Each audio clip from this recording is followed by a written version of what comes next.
Bible chang thui lo tak kan cherang e tin mangai le thil thatia in chok thau turin in ngai tu tonang u mangai le thil thatia in chok thau turin in ngai tu tonang u in pathian thui min sila hei KTP te kum som sari lai mai KTP Sialsuk Branch po kan lo ding chho to a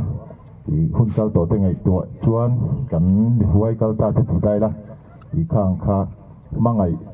na tel in anin chok ton chawa har sa na sakin atlak tu ve ang voi ni thangin i kan lu Krista ani na ngin voi ni thangin pathian min na huai kum som sari lai mai kan theng te hi alo om hle ani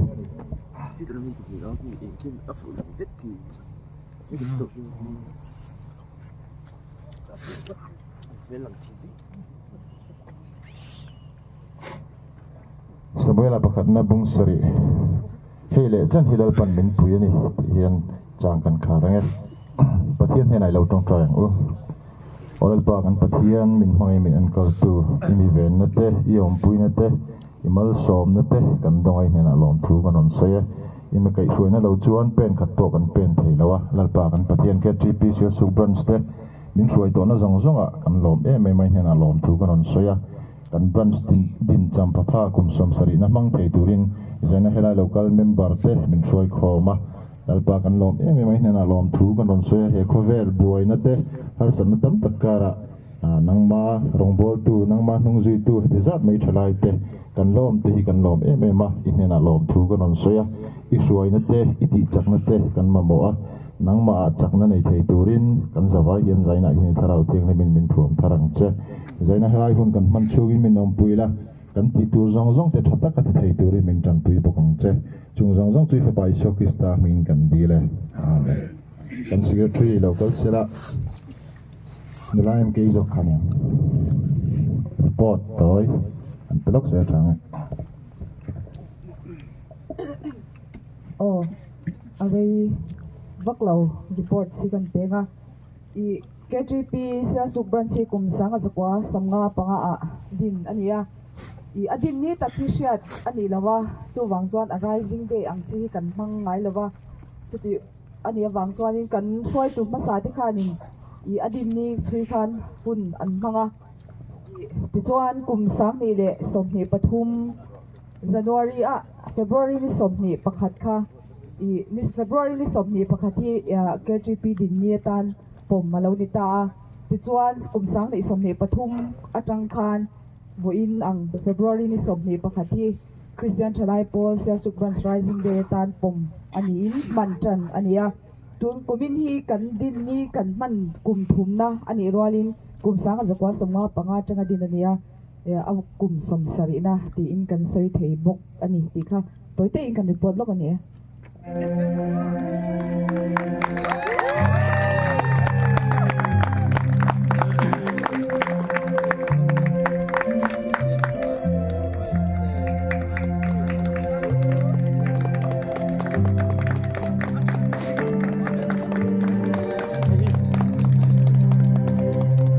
KTP Sialsuk Branch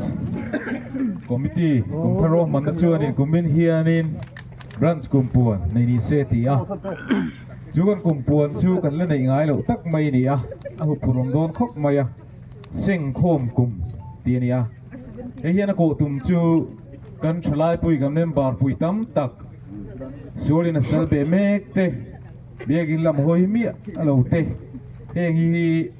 pathian ne na biagin lam hoi tu ra roi khom hi kan na tu ani a chu chu e seng kho ti khana huam don ta amala tu ta chu kai ma ani vek hi kan ni a chu wang chuanin e zanin tang hin kan hona tang hian ma thei to pin kan thei zon zona kan chu ma kan le don nia pathian thu ngai thapotang chanchin thalu ka ziak bung so chang ni le chang thumi kan sirnge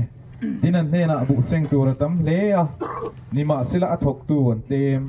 chuti chuan abu seng tur athok tu ti turin bu nei tu pa hena chuan ngen ro u kal ro u ngai tu jing a beram no mangin kati cheu hi athu kan chia tira pan kan zatan mal min som sagro se amen KTP kum sang ni som ni panga Sialsuk Branch KTP Kumpuan Sengkhom kum chu lom takin ka hong ai Sialsuk katang Iswa Kristo Lende Rose Sialsuk katang Iswa Kristo Lende Rose Kayo tiamyo Dito na nitindinde Nang bakal ng sanduri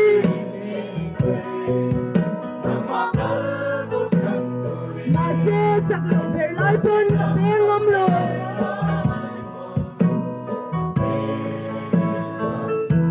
Lalpang na hindi sa drua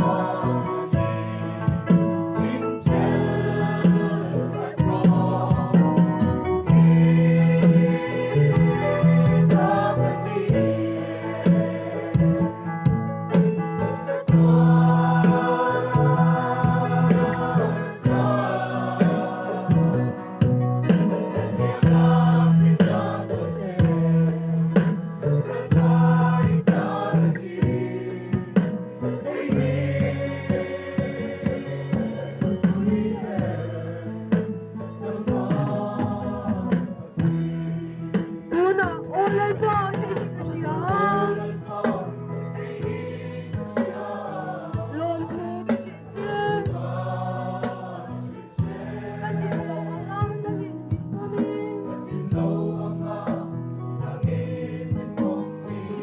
Ghiền Mì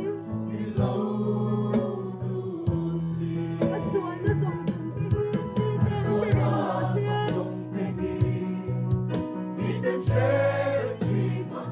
để không bỏ lỡ những video hấp dẫn